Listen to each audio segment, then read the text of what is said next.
Oi, pessoal, muita paz a todos, espero que esteja tudo bem com todos vocês. E vamos, seguir nos nossos estudos de todas as segundas-feiras. Hoje o nosso estudo é o 111 e o tema é a confissão de Pedro. Esse estudo nós vamos dividi-lo em duas partes. Então nós vamos fazer a primeira parte hoje, em que nós vamos estudar a lição, e no próximo estudo a gente vai falar da simbologia mais profunda, que nem a gente já tem feito. Primeiro a gente estuda a lição, depois o aspecto da lição na nossa intimidade. Esse tópico foi narrado por Mateus, capítulo 16, versículos de 13 a 20, por Marcos, capítulo 8, de 27 a 30, e por Lucas, 9, de 18 a 21. E a gente fala sempre, que a gente está seguindo a interpretação básica do Pastorino, no livro Sabedoria do Evangelho. Mateus registrou assim: indo Jesus para as bandas de Cesareia de Filipe, perguntou aos seus discípulos: quem dizem os homens ser o Filho do Homem? Responderam: uns dizem João Batista, outros Elias, outros Jeremias, ou um dos profetas, disse-lhes. Mas vós, quem dizeis que eu sou? Respondendo, Simão Pedro disse: tu és o Cristo, o Filho do Deus, o vivo. E respondendo-lhe, Jesus disse: feliz és tu, Simão Bar-Jonas, porque a carne e o sangue não te revelaram, mas meu Pai que está nos céus é que o fez. Também eu te digo que tu és pedra, que tu és Pedro, e sobre essa pedra construir-me-ei a eclésia, e as portas do Hades não prevalecerão contra ela. Dar-te-ei as chaves do reino, e o que ligares na terra será ligado nos céus, e o que desligares na terra será desligado nos céus. Então ordenou a seus discípulos que a ninguém dissessem que ele era o Cristo. Marcos registrou assim: e partiu Jesus com seus discípulos para as aldeias de Cesareia de Filipe. E no caminho interrogou seus discípulos, dizendo: quem dizem os homens que sou eu? Responderam eles: uns dizem João Batista, outros Elias, e outros um dos profetas. E ele lhes disse: mas vós, quem dizeis que eu sou? Respondendo, Pedro disse-lhe: tu és o Cristo. Lucas registrou assim: e aconteceu, ao estar ele sozinho orando, vieram a ele os discípulos. E ele perguntou-lhes, dizendo: quem dizem as multidões que eu sou? Responderam eles: uns João Batista, outros que é um dos profetas antigos que reencarnou. E disse-lhes: eu e vós, quem dizeis que eu sou? Respondendo, pois, Pedro disse: o Cristo de Deus. Porém, advertindo-os energicamente, ordenou que a ninguém dissessem isso. Pois é um assunto bastante interessante, e o Pastorino aprofunda o trecho, mas eu filtrei o que eu pude para simplificar o nosso estudo. Vamos então estudar a lição. Mateus traz o texto assim bem mais detalhado. Relata que Jesus faz a pergunta em viagem, quando eles estavam indo para lá, para Cesareia de Filipe. Marcos, mais explicitamente, diz que a pergunta foi feita a caminho. Já Lucas dá uma outra versão. Ele mostra Jesus a orar sozinho. Depois da prece, os discípulos se achegam até ele, então ele aproveita para saber a opinião do povo sobre ele e também o que seus próprios discípulos pensavam a seu respeito. Os outros, segundo os discípulos, diziam ser Jesus, João Batista, Elias, Jeremias ou um dos profetas. Por quê dessas referências?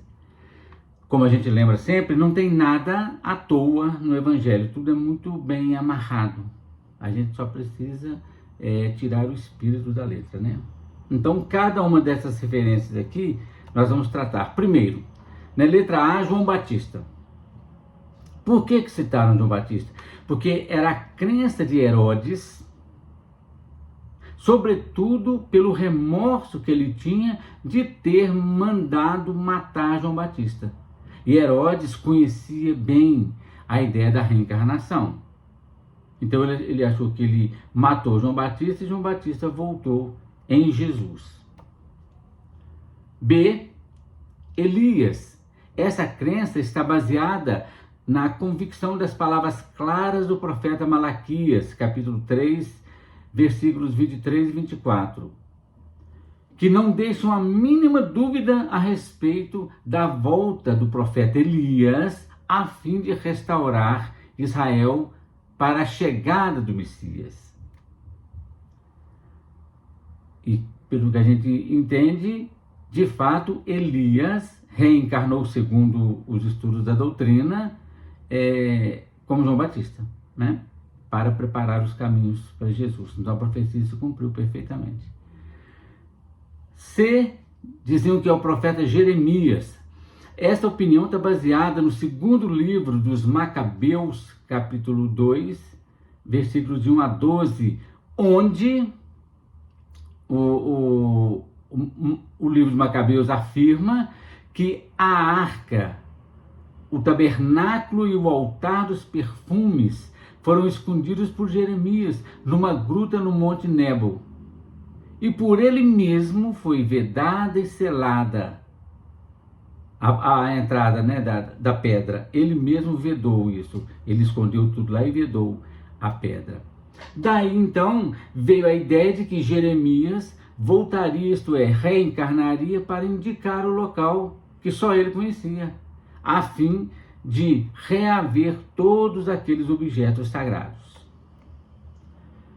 E essa ideia acabou sendo confirmada no quarto livro de Esdras, também no Velho Testamento, no capítulo 2, versículo 18, onde o profeta diz claramente: não temas, mãe dos filhos, porque eu te escolhi, diz o Senhor, e te enviarei como auxílio os meus servos Isaías e Jeremias. Então tinha fundamento eles pensarem desse jeito.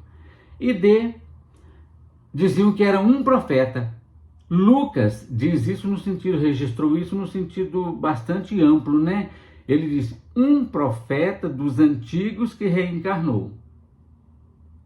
Porque Lucas, sendo grego, era muito mais familiarizado do que os israelitas com a doutrina da reencarnação. E desde Pitágoras o pessoal já trabalhava essa ideia da reencarnação, Sócrates, Platão e outros, né? Tanto que, segundo o Pastorino, o verbo utilizado por Lucas, em grego, traz o sentido de ressurgido. Quer dizer, o profeta teria ressurgido. Ótimo. A seguir, então, Jesus pede a opinião dos próprios apóstolos.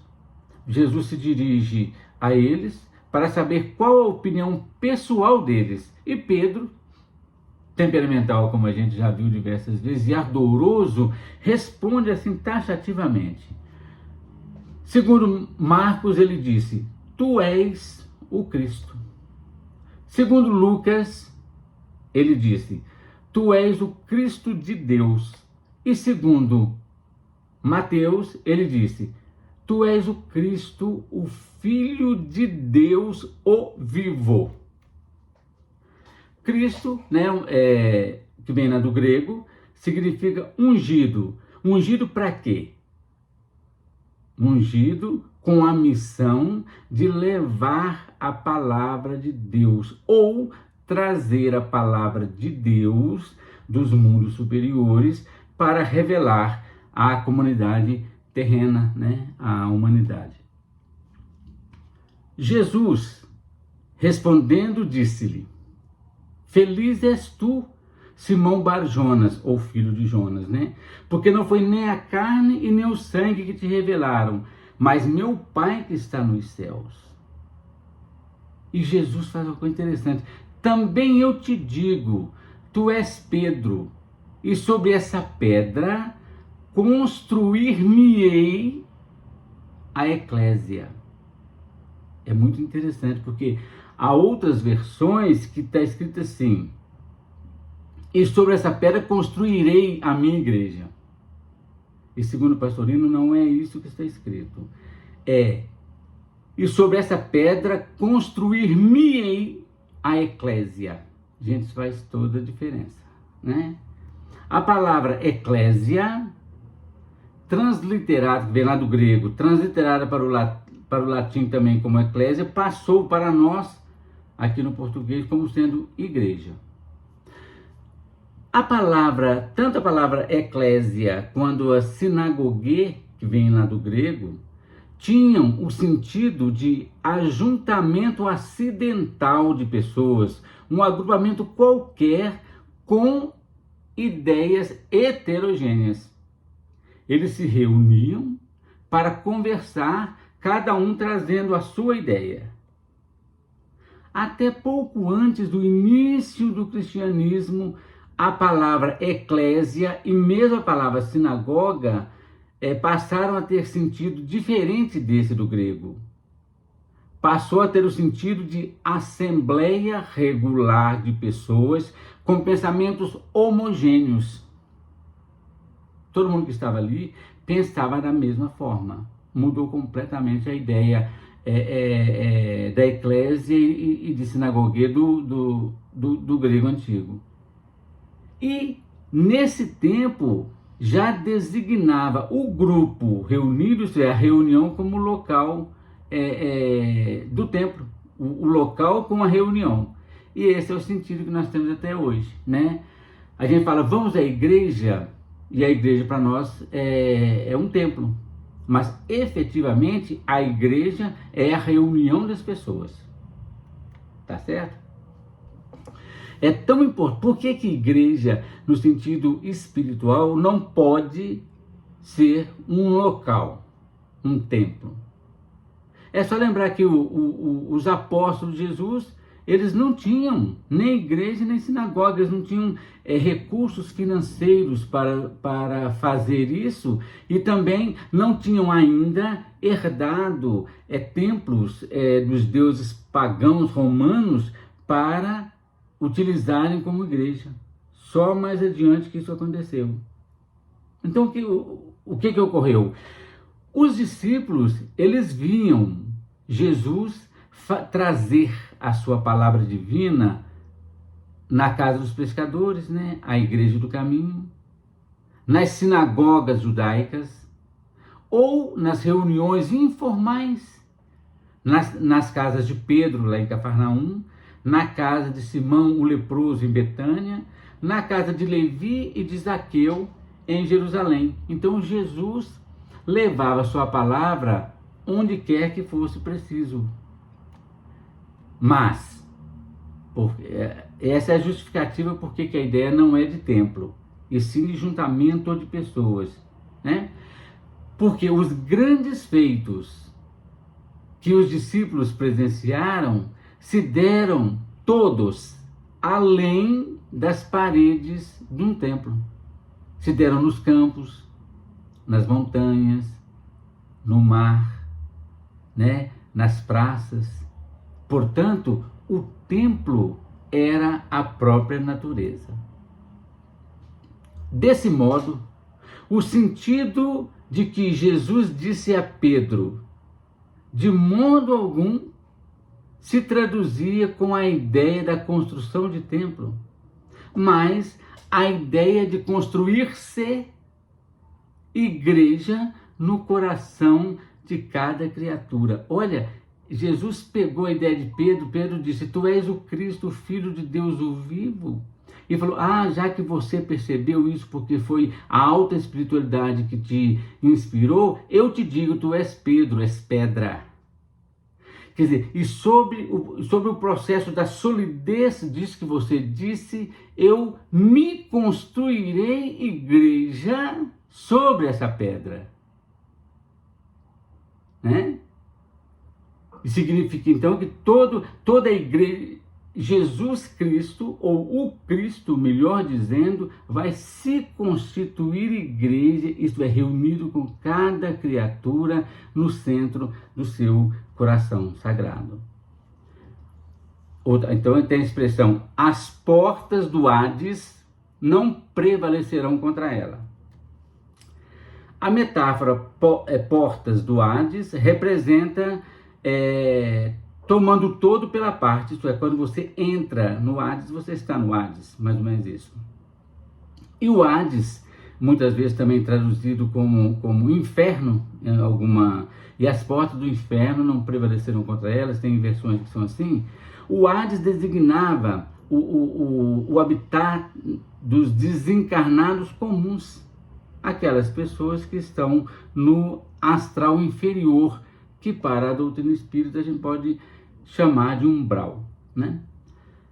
As palavras de Mateus nos mostram que os espíritos desencarnados no astral inferior não terão nem capacidade e nem poder para destruir a organização instituída pelo Cristo. Ninguém, mas ninguém vai destruir aquilo que o Cristo constituiu, beleza? Principalmente dentro de cada mente e de cada coração.